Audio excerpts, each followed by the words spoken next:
이 말씀 본문을 중심으로 같이 해볼까요? 우리의 기도의 지경을 넓히소서. 여러분 아멘이십니까? 예. 올 한 해 저는 목회자로서 여러분들에게 바라는 것은 여러분들의 영혼이 잘됨 같이 범사가 잘되고 강건하시는 그런 복된 한 해가 되기를 간절히 바라며 축복합니다. 저는 올 한 해 우리 교회와 성도들에게 우리 하나님께서 주신 우리 믿음의 표대가 있지 않습니까? 우리의 지경을 넓히소서, 이 표대입니다. 이것은 우리가 올 한 해 믿음으로 함께 달려가야 할 그런 여러분 표대인데요. 우리가 달려가야 할 여러 가지 지경들을 우리가 넓혀야 할 지경의 축복이 있다고 생각합니다. 우리의 삶에 넓혀야 할 지경 중에 그 첫 번째 하나가 저는 다름이 아니라 올 한 해 여러분들에게 여러분들의 삶에 기도의 지경을 넓히는 한 해가 되었으면 좋겠다라는 바람이 있습니다. 기도의 지경. 나 중심에서 우리 중심으로 또 나의 욕심을 위하여 기도하던 그 기도의 자리에서 이제 다른 이들의 유익을 구하는 그런 기도의 지경으로 나 자신만을 위한 삶을 위한 기도에서 이제는 하나님의 나라와 영광을 구하는 기도, 그리고 이웃을 위한 기도의 지경으로 전 그래서 1월 한 달 내 신앙생활을 넓혀가야 할 기도의 지경의 말씀을 함께 나누고자 하는 것입니다. 특별히 오늘 본문을 통해서 다니엘의 기도에 대해서 여러분들과 함께 살펴보려고 하는 것입니다. 사실 여러분 다니엘서 6장의 본문은 지난 가을에도 한번 여러분들과 말씀을 나누었던 적이 있는데요. 특별히 올 한 해 믿음의 표대로 세운 이 지경에 관해서 이 말씀을 새롭게 이 말씀을 조명해 보려고 합니다. 여러분 다니엘은 누굽니까? 다니엘은 과거 BC 586년건 이 남유다가 바벨론에 멸망당할 때 이 바벨론의 느부갓네살 왕에 의해서 바벨론의 포로로 끌려왔던 그런 사람들 가운데 한 사람, 그가 바로 다니엘이었습니다. 다니엘이 포로로 끌려왔을 때 그의 나이는 16세 청소년 시기였던 것으로 보입니다.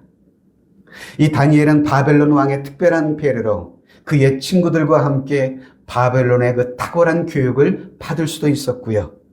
또 다니엘은 우상의 제단에 바쳐진 고기를 뜻을 정하여 먹지 않겠다는 그러한 일들, 또한 하나님의 놀라운 지혜를 받아서 느부갓네살 왕의 꿈을 해석한 일 등등 우린 다니엘의 여러 가지 스토리들을 성경을 통해서 여러분 듣고 있습니다. 여러분 이처럼 이 성경에 등장하는 이 바벨론, 일반 세상의 역사에는 바벨로니아라고 불리는 이 제국, 이 바벨로니아 제국은요 약 100여 년 동안 전 세계를 오리엔트 문명을 지배하다가 역사 속으로 어느 날 흔적도 없이 사라져버린 민족 가운데 한 민족이 이 바벨로니아 제국입니다. 이 바벨론이 메대와 바사에 의해서 멸망할 이후에 당하죠. 그때 여러분 이 메대와 바사에 의해서 바벨론이 멸망을 당할 때 이 다니엘은 그 전란 속에서도 해를 당하지 아니하고 무사했습니다. 이후에 바벨론을 정복했던 메대의 다리오 왕은 그 땅을 통치하기 위해서 방백 120명을 세웠는데요. 이 120명을 세워서 바벨론 전역을 통치하게 했던 것입니다. 그래서 이 120명 또 이 방백들 위에 3명의 총리를 또 두기도 했습니다. 그 3명의 총리 가운데 한 사람이 여러분 다니엘이었습니다. 사실 이 바벨론이 멸망하기 전에 그때의 왕이 바벨론의 벨사살이라는 왕이었거든요. 이 벨사살 왕도요, 다니엘을 바벨론의 셋째 통치자로 삼을 정도로 여러분 유수한 인재였던 그런 사람이었습니다. 이처럼 바벨론의 느부갓네살과 벨사살 왕에 의해서 여러분 이 3명의 통치자 가운데 하나였던 그 여러분 사람이 다니엘이었는데요. 이후에 바벨론이 멸망을 당하고 메대라고 하는 새로운 나라가 바벨론을 정복해서 통치할 때 여러분 보통 그렇잖아요. 이전에 통치자였던 사람의 신하들은 새로운 나라가 들었으면 다 숙청해버리는 것이 일반적인 모습이잖아요. 그런데 여러분 이 바벨론은 새로운 정복자였던 메대 다리오 왕에게 숙청당하지 아니하고 도리어 메대의 3명의 총리 가운데 한 사람으로 등용이 됩니다. 놀라운 일이 아닐 수 없죠. 이 다니엘이 이렇게 메대의 총리직을 수행할 때에 이 다니엘은 메대의 다른 고관들과는 비교할 수 없는 탁월한 능력을 발휘해서 자신의 직무를 수행합니다. 6장 3절을 보시면 다니엘은 마음이 민첩하여 총리들과 고관들 위에 뛰어나므로 왕이 그를 세워 전국을 다스리게 하고자 한지라. 이처럼 다니엘은요, 이 왕에게 특별한 신임을 얻었던 사람이었습니다. 그런데 반대로 총리들과 고관들에게는 여러분 시기와 모함을 받게 되어집니다. 그래서 여러분 총리와 고관들은 국사에 대해서 다니엘을 할 수만 있으면 무너뜨리고 끌어내리려고 다니엘을 고발할 근거를 찾고자 했습니다. 그런데 아무리 다니엘의 허물을 찾고자 해도 그의 허물을 찾을 수가 없었던 것이죠. 왜일까요? 다니엘은 충성된 사람이어서 아무 그릇됨도 없고 아무런 허물을 찾을 수가 없었기 때문이었습니다. 결국 이 대적자들은요, 다니엘이 하나님의 율법에 반한 행동만은 결코 할 수 없을 것이라는 것을 발견하고 그것을 계산해 놓습니다. 그래서 하나님의 율법에서 다니엘의 허물의 근거를 찾아서 그를 무너뜨리고 제거하고자 시도했던 것이었습니다. 이처럼 여러분, 흠이 없는 다니엘의 이 모습은 왕에게는 기쁨이었던 사람이었습니다. 그런데 메대의 동료들에겐 큰 긴장감과 피해의식을 줄 수밖에 없는 그런 사람이었죠. 왕은 이 3명의 총리를 균등하게 사실은 권한을 주고자 했습니다. 그러나 그 3명의 총리 가운데 한 사람이었던 이 다니엘의 탁월함과 그의 우수한 재능을 발견한 이후로는 다니엘에게 특별히 3명의 총리 가운데 가장 높은 권한을 주고자 했던 사람이 왕이었어요. 여러분, 사실 대부분의 왕들을 보면 간신을 좋아하지 충신을 별로 좋아하진 않거든요. 왜요? 충신은 직언을 하잖아요. 근데 간신은 어떻게 해요? 왕이 듣기 좋을 말만 여러분 하잖아요. 필요한 말은 하지 않고. 다니엘은 동료들이 시기할 정도로 순수했던 사람이었어요. 왕의 마음을 평안하게 하는 지혜로운 충신이었어요. 이처럼 다니엘은 정치적으로 승승장구를 해왔습니다. 그런데 이러한 모습들이 곱게 보일 리가 없었던 메대의 총리들과 고관들은 여러분, 다니엘의 이런 승승장구의 승진을 결코 막을 수가 없었던 것입니다. 하나님이 인정했던 이 다니엘을 결코 그들은 막을 수가 없었던 것이죠. 사실 여러분, 허물이 없는 사람이 있다는 거 놀라운 일 아닐까요? 저에게는 허물이 없을까요?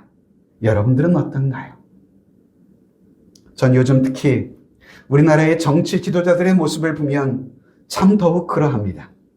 한 나라의 지도자들이 되겠다고 하는 사람들이 청문회에 나서서 그의 모습을 이렇게 청문회를 하다 보면 왜 그렇게 저 사람들은 살아오게 됐을까? 그런 생각이 들게 만들어요. 겉으로 보일 때는 참 존경스럽고 저 사람 정도면 나도 좋겠다는 생각이 들긴 하는데 막상 청문회를 해봐서 그 사람의 삶의 뚜껑을 열어보면 참 여러분, 그 사람의 삶의 모습들의 뒤에 구린내가 왜 그렇게 많이 나는지 모르겠어요. 남들이 하면 죄가 되는데 자기가 하면 죄가 되지 않는다라고 하는 이 내로남불의 생각 때문인지. 여러분, 다니엘은 총리로 공직에 있을 때 주위의 대적자들이 그를 해칠 수 있는 기회를 제공하지 않게 했습니다. 그 자신의 몸가짐을 올바르게 하고 항상 정직하게 살기를 힘썼던 사람, 그가 다니엘이었습니다. 여러분, 그렇습니다. 악한 자들로부터의 시기와 비방을 물리칠 가장 좋은 방법이 하나 있습니다. 그것이 뭔지 아세요? 스스로 바르고 순수하게 살아가는 것입니다.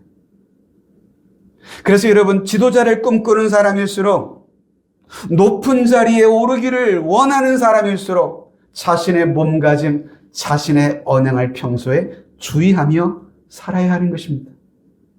말이라고 함부로 막 해서는 안 되는 거예요. 요즘 시대는 특히 더 그런 것 같습니다.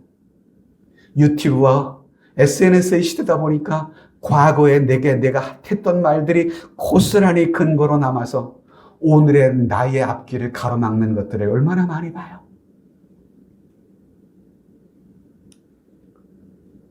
야망이 클수록 자기 관리를 잘해야 하는 것이에요. 자기 관리를 잘 못하는 사람이 야망만 크면요 어떻습니까? 꼴불견일 수밖에 없잖아요. 여러분, 꼴불견의 뜻이 뭔지 아세요? 겉모양이나 하는 짓이 비위에 거슬리거나 우스워서 차마 볼 수 없는 그러한 사람의 모습, 그런 모습을 가리켜 꼴불견이다 이렇게 말하잖아요. 최근 정치나 사회에서도 보면 기본적인 예의조차 지키지 못하는 사람들을 볼 때면 정말 꼴불견의 사람들이 참 많은 것 같습니다. 여러분, 이처럼 다니엘을 시기했던 사람들은요 다니엘의 빈틈을 노리고자 했습니다. 그래서 그의 결정적인 흠집을 낼 사안을 찾으려고 했던 것이죠. 그런데 드디어 찾게 됐습니다. 그것은 무엇이었습니까? 다니엘이 하나님만은 결코 배반하지 못한다는 것을 알게 됐던 것이죠. 그래서 다니엘을 여러분 제거하기 위해 다니엘의 대적자들은 신성 모독적인 규례를 제정하게 된 것이었습니다. 그래서 다니엘을 압박하고 다니엘을 붕괴시키고 넘어뜨리기 위해서 작당 모의를 했던 것입니다. 다니엘을 시기하는 총리와 고관 대적자들은 왕을 찾아뵙습니다. 그리고 왕을 찬양하는 규례를 오늘 6절 7절을 보시면 제정하자고 제안을 하는 것입니다. 이에 총리들과 고관들이 모여 왕에게 나아가서 그에게 말하되 다리오 왕이여 만수무강하옵소서. 나라의 모든 총리와 지사와 총독과 법관과 관원들이 의논하고 왕에게 한 법령을 세우며 한 금령을 정하시기를 구하나이다. 왕이여, 그것은 곧 이제부터 30일 동안에는 누구든지 왕의 어떤 신에게나 사람에게 무엇을 구하면 사자굴에 던져넣기로 한 것이니이다. 30일 동안 메대와 바사의 나라 안에서 왕 외에는 다른 신들에게는 기도하지 못하게 하는 법안을 제정하자고 한 것입니다. 그리고 만약 왕 외에 다른 신들이나 다른 사람들에게 무엇을 기도하면 그 규정을 어기면 어디에 집어넣자고요? 사자굴에 던져넣기로 한 무시무시한 법안을 제정하자는 것이었습니다. 여러분, 인간에게는 헛된 욕심이 하나 있어요. 헛된 욕심이 몇 가지가 있는데 그 중에 전 하나가 허영심이라고 생각합니다. 허영심. 여러분, 지금 다리오는 한 나라의 왕이잖아요. 모든 것을 다 가질 수 있는 전제주의 국가의 왕. 그래서 모든 백성들에게 영광을 받을 수 있는 위치에 있음에도 불구하고 그가 하나님과 동일한 위치를 차지하려고 더 높은 자리에 오르겠다는 이 생각들은 헛된 욕심, 허영이라 이 말입니다. 여러분, 그 허영, 그 헛된 욕심을 대적자들인 총리들과 고관들은 다리오 왕의 이 허영심을 자극했던 것이에요. 왕이여, 당신만이 모든 백성들의 찬성을 받아야 할 사람 아닙니까? 그 어떤 신들보다도 왕은 가장 뛰어나신 분입니다. 아니, 왕이 곧 신이 아닙니까? 왕이야말로 가장 위대한 왕입니다. 그러니 30일 동안만은 그 어떤 신에게도 절하지 못하도록 하십시다. 어떻게 보면 왕의 허영심을 자극하는 그런 법안이긴 했지만 속 계략은 그게 아니었잖아요. 왕의 허영심을 자극해서 누구를 제거하자는 목표예요? 다니엘을 제거하자는 목표로 하는 그 법안을 제정하고자 한 것인데요. 근데 왕은 이들의 속셈을 눈치채지 못합니다. 그리고 그 저들의 계력을 분별하지 못합니다. 결국 이후 큰 함정에 빠지게 될 수밖에 없죠.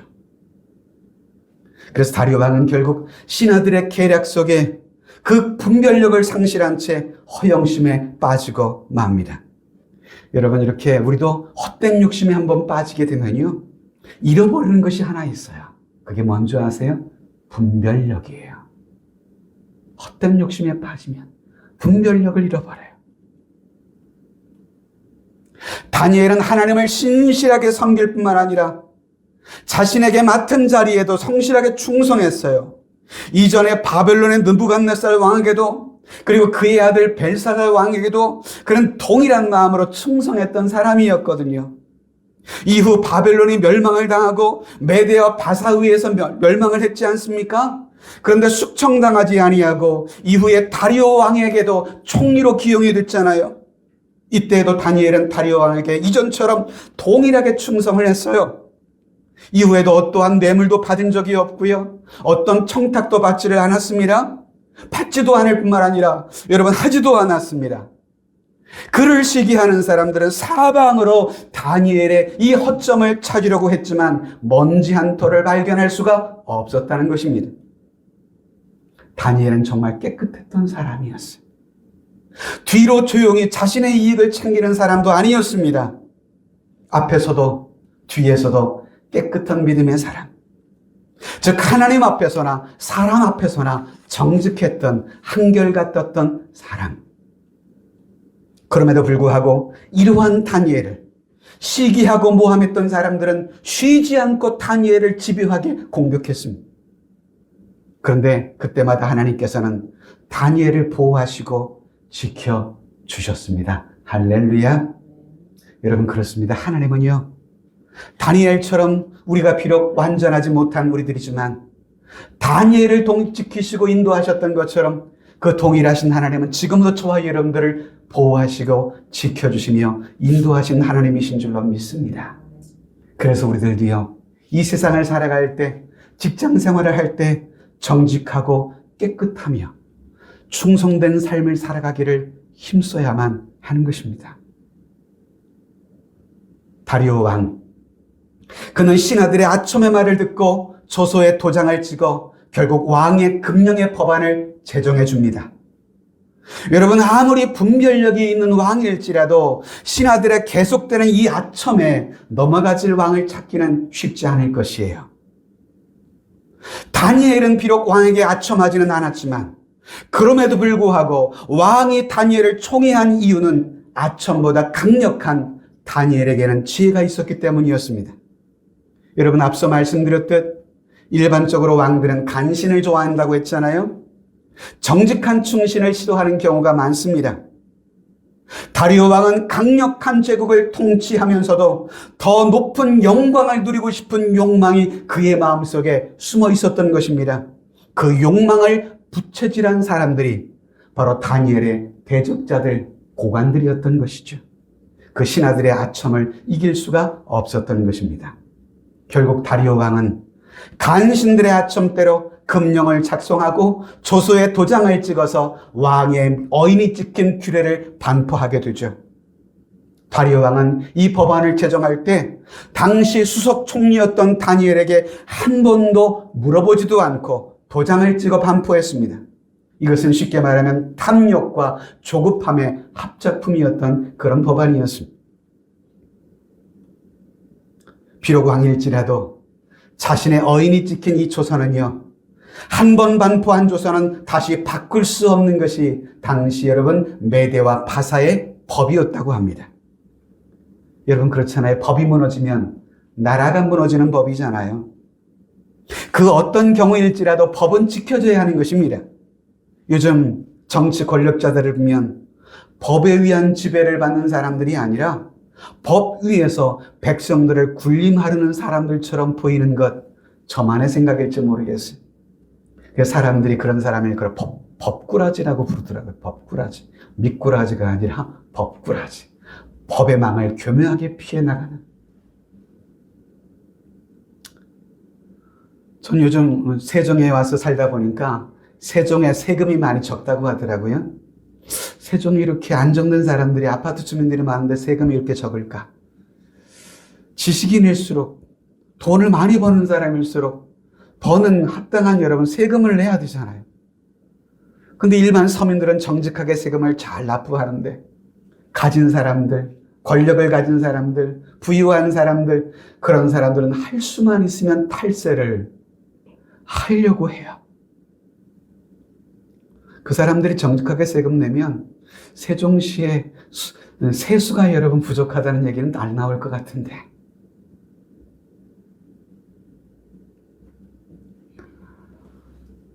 어떤 권력자라 할지라도 법의 지배를 받아야 돼요. 이것을 법치주의 국가라고 그러잖아요.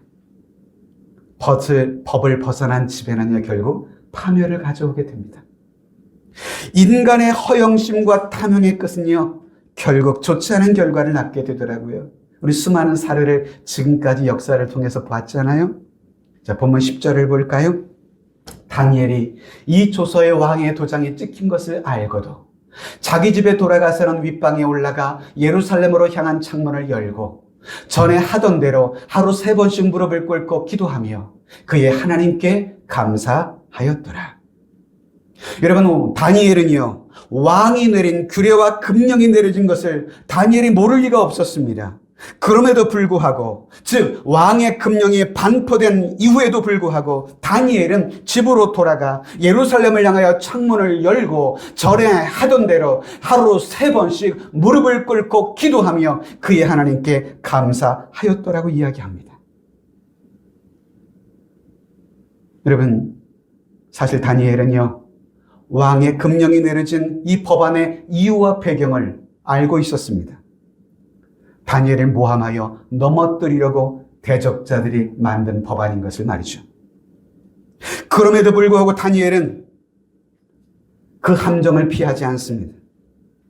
전에 늘 살아왔던 대로 하나님께 기도하는 기도의 삶을 포기하지 않았어요. 하나님을 섬길 것인가? 아니면 하나님을 배교할 것인가? 섬길 것인가? 배교할 것인가? 그래서 사자의 굴에 들어갈 것인가? 아니면 적당히 타협하고 평안한 삶을 살아갈 것인가? 다니엘은 지금 이런 선택의 기로 앞에 놓여있던 셈입니다. 그럼에도 불구하고 다니엘은 사자굴에 들어갈지라도 하나님을 배반할 수 없다는 것을 자신의 삶을 통해 강력히 지금 드러내고 있는 것입니다. 그래서 그를 시기하는 사람들이 다 자신을 볼 수 있도록 창문을 활짝 열어놓고 그리고 무릎을 꿇고 하나님 앞에 기도하는 것입니다. 전에 하던 대로. 그리고 하나님께 감사했습니다. 전 이것이 놀라운 것 같아요. 이런 상황 속에서 어떻게 감사가 나올 수 있을까요? 하나님이 살아계시다면 저를 이러한 구렁으로 저를 넘어뜨릴 수 있으신가요? 왜 저를 이렇게 힘들게 만드시나요? 원망하며 불평할 법한데 다니엘은 그럼에도 불구하고 기도하며 감사했어요. 여러분, 기도는요, 해도 되고 안 해도 되는 신앙의 부속품이 아닙니다. 성도에게 기도는요, 본질적 사명이에요. 그래서 사무엘상 12장에 보시면 여러분, 사무엘은 이렇게 말합니다. 나는 너희를 위하여 기도하기를 쉬는 죄를 여호와 앞에 결단코 범하지 않고 선하고 의로운 길을 너희에게 가르치리라 말하고 있습니다. 사도 바울은 여러분 데살로니가 교회에 보내는 편지에서 말합니다. 쉬지 말고 무엇하라고요? 기도하라고요. 여러분, 쉬지 말고 기도하라고 하는 이 동사의 시제를 살펴보시기 바랍니다. 이 동사가 여러분 청유형이던가요? 기도의 보실래요입니까? 아니면 여러분 선택입니까? 기도하실래요? 선택형도 아닙니다. 기도의 여러분 동사는요, 명령으로 주어져 있는 시제입니다. 쉬지 말고 기도하라는 것입니다. 기도는 우리의 선택의 문제가 아니고요. 기도는 청명이 아니올시다. 기도는 우리에게 반드시 해야만 하는 기독교인의 삶이라는 것을 바울은 이야기해 줍니다. 성도는 그래서 기도를 영혼의 호흡이라고 주로 부르기도 말하잖아요. 다윗은 시편 55편에서 이렇게 말했습니다. 저녁과 아침과 정오에 내가 근심하여 탄식하리니 여호와께서 내 소리를 무엇하신다고요? 들으시라고요. 여기서 근심하여 탄식한다는 것은 기도의 또 다른 표현을 하고 있는 것입니다. 다윗이. 그렇습니다. 여러분, 기도는 언제나 할 수 있습니다. 어디에서나 할 수 있는 것이 기도입니다. 과거에 솔로몬 왕은 예루살렘 성전을 건축하고 그리고 그 봉헌식 때 이렇게 기도를 했어요. 열왕기상 8장에 보시면 자기를 사로잡아간 적국의 땅에서 온 마음과 온 뜻으로 주께 돌아와서 주께서 그들의 조상들에게 주신 땅, 곧 주께서 행하신 석금과 내가 주의 이름을 위하여 건축한 성전이 있는 쪽을 향하여 주께 기도하거든. 주는 계신 곳 하늘에서 그들의 기도와 간구를 들으시고 그들의 일을 돌아보시오며. 성전 봉헌식 때 솔로몬이 기도했던 기도의 내용입니다. 여러분, 오늘 본문에 돌아와서 다니엘은 과거에 솔로몬이 이렇게 기도했던 것처럼 여러분 솔로몬의 기도를 근거로 삼아서 예루살렘을 향하여 그의 창문을 열고 하나님 앞에 기도했던 것입니다. 여러분, 이스라엘 백성들에게 있어서 신앙의 중심은요, 예루살렘 성전이었습니다. 사실 다니엘이 기도하던 당시에는요, 솔로몬이 과거에 지었던 예루살렘 성전은 이미 바벨론에 의해서 철저히 파괴된, 사라진 상황이었어요. 그가 예루살렘을 위하여 기도할 그때에는요, 사실 예루살렘 성전은 흔적도 없이 사라져버렸습니다. 그럼에도 불구하고 다니엘은 그 예루살렘 성전이 있었던 그 쪽을 향하여 창문을 활짝 열고 기도했습니다. 여러분, 우리나라와 전 세계 얼마 전까지만 해도 전대미문의 무서운 전염병의 고통을 겪었었습니다. 그 전염병이 우리가 잘 알듯이 코로나19입니다.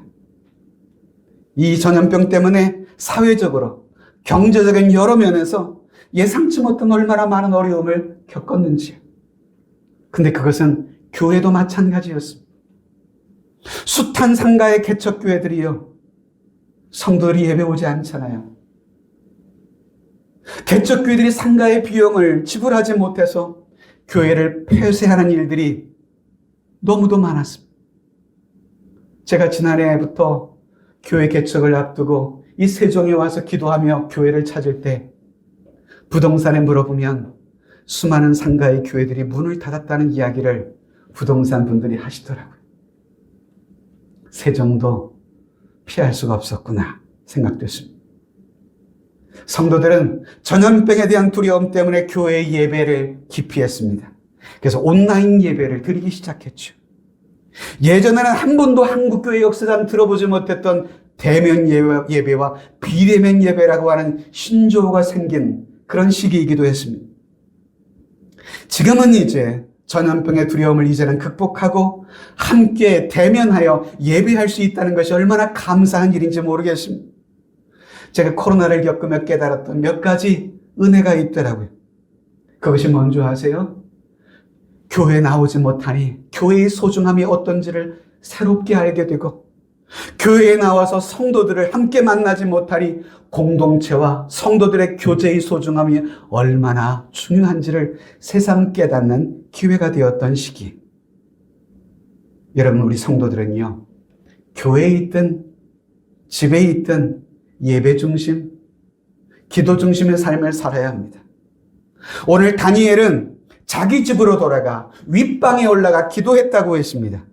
우리들 또한 거실이든 주방이든 침실이든 그곳이 여러분들이 일하는 사무실이든 어디든지 여러분 어디든 우리는 기도의 장소가 될 수 있지 않을까요?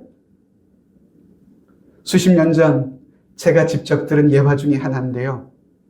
이랜드에 지금은 이렇게 은퇴하셨지만 이랜드의 회장이었던 박성수 회장의 간증이 있습니다. 어떤 기자가 회장실을 찾았어요. 이 박성수 회장과 만나서 인터뷰를 하게 되는데 회장실에 들어가 보니까 회장석 그 뒤에 또 CEO실이라고 붙여진 또 하나의 실이 있더래요.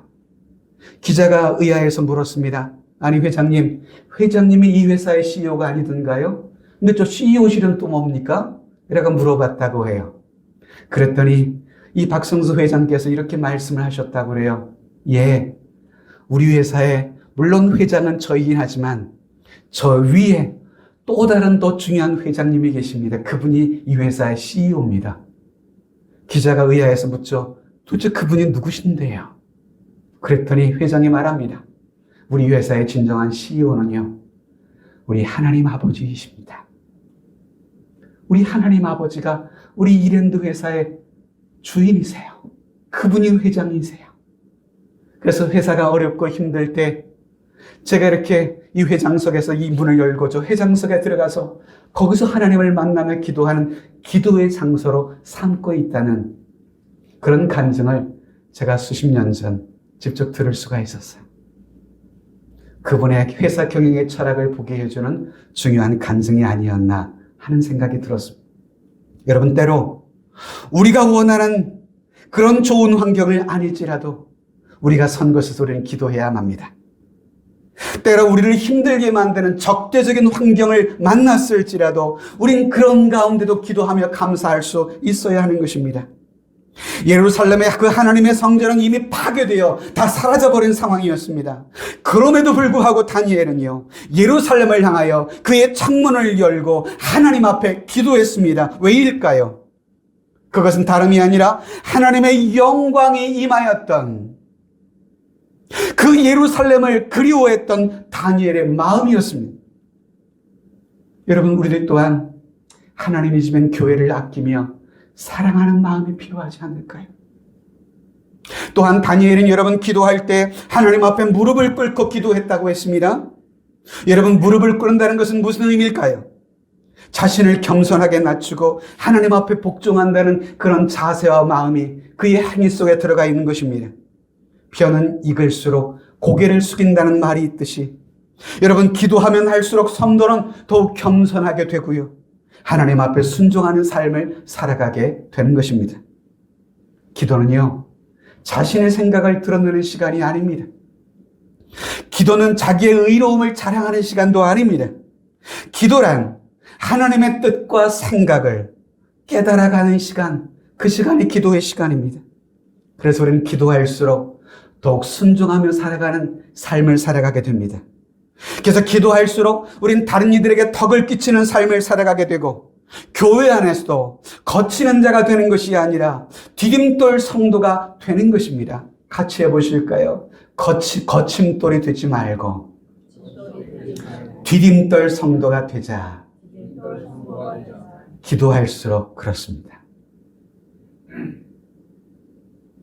다니엘은 기도할 때 하나님 앞에 감사했다고 했어요. 주변 환경을 보면 원망과 불평밖에 나올 수 없는 상황인데, 또한 대적들의 계략들을 알고 있는 상황 속에서 그들의 파놓은 함정에 빠질 수 있는 그런 상황이었음에도 그는 여러분 기도하며 원망과 불평이 아닌 감사하며 기도를 했어요. 여러분, 그렇습니다. 우리 성도의 기도 속에도 어떤 상황 속에서도 우린 기도할 수 있어야 하지 않을까요? 환경을 바라보며 낙심하지 말고요, 그 환경을 지배하시는 하나님을 바라보면 우리도 감사할 수 있습니다. 마지막으로 제가 시편 121편의 말씀을 함께 여러분과 나누며 여러분 설교를 정리할까 합니다. 시편 121편 1절이면 내가 산을 향하여 눈을 들리라 나의 도움이 어디서 올까? 그렇습니다. 여러분, 높은 산이 나를 도와주는 거 아니에요. 높은 산이 반드시 나의 힘이 되는 것만은 아닙니다. 아무리 높은 산이라 할지라도 깎이면 평지가 될 수 있습니다. 도움이 아니라 오히려 나를 해롭게 할 수도 있어요. 2절을 보면 나의 도움은 천지를 지으신 여호와에게서라 이렇게 말합니다. 나의 도움은 높은 산이 아닙니다. 높은 지위가 아닙니다. 높은 권력도 아닙니다. 높은 산을 만드신 누구실까요? 여호와 하나님이 우리의 도움이 되십니다. 또 5절 6절을 보면 이렇게 말합니다. 여호와는 너를 지키시는 이시라. 여호와께서 내 오른쪽에서 내 그늘이 되시나니 낮의 해가 너를 상하지 아니하며 밤의 달도 너를 해치지 아니하리로다. 그렇습니다. 여호와 하나님은 우리를 지켜주시는 하나님이십니다. 낮에도 밤에도 어떤 어려움일지라도 하나님은 여전히 우리를 사랑하시고 저와 여러분들을 지키시고 보호하시는 하나님이십니다. 할렐루야. 마지막으로 7절 8절을 보시면 여호와께서 너를 지켜 모든 환난을 면하게 하시며 또 내 영혼을 지키시리로다. 여호와께서 너의 출입을 지금부터 영원까지 지키시리로다. 하나님께서 저와 여러분들을 지키사 올 한 해 동안도 모든 환난을 면하게 하시기를 주님의 이름으로 축복합니다. 또 저와 여러분들을 지켜주실 것입니다. 언제까지요? 지금부터 영원까지요. 얼마나 감사한 일이에요. 그러므로 우리 하나님 앞에 기도하며 감사할 수 있습니다. 올 한 해 여러분, 우리 모두 함께 여러분들의 개인의 그리고 가정의 또 우리 교회 기도의 지경을 넓혀가는 그런 복된 한 해가 되었으면 좋겠습니다. 아멘.